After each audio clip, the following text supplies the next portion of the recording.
sampai berdarah-darah sih. Cuman hati ini seperti sayat-sayat sampai berdarah-darah rasanya. Akhirnya saya menyimpulkan ada 5 level kebahagiaan di KAT. Siapa yang pengen hidupnya jauh lebih bahagia, katakan saya. Menurut Anda harus sukses baru bahagia, apa bahagia baru sukses? Bahagia. Bahagia dulu. Kalau Anda masih punya banyak hutang, kalau Anda masih punya banyak tanggungan, bisa nggak hidup bahagia misalnya? Bahagia itu adalah sebuah keputusan hati. Bahagia itu adalah sebuah keputusan state of mind. Oke? Tapi kalau bisa Anda pilih bahagia dengan saldo yang sedikit sama saldo yang banyak, kira-kira pilih bahagia yang mana misalnya? Yang banyak ya.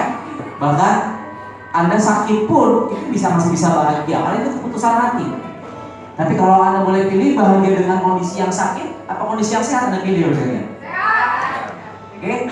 Nah, Bapak sekalian, hari ini saya akan sharingkan kepada Bapak sekalian apa yang disebut dengan 5 levels of happiness in KAT. 5 level kebahagiaan yang akhirnya saya coba simpulkan. 5 tahun perjalanan di bisnis ini akhirnya menemukan ada 5 level kebahagiaan yang bisa kita rasakan.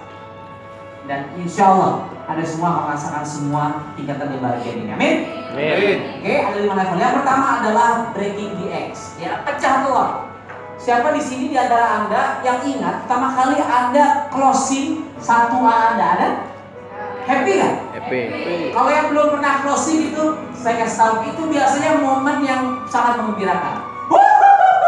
Akhirnya, setelah sekian lama, setelah edukasi follow up sekian kalinya, akhirnya gabung juga. Biasanya itu kita happy, betul? Karena apa ya? Wah,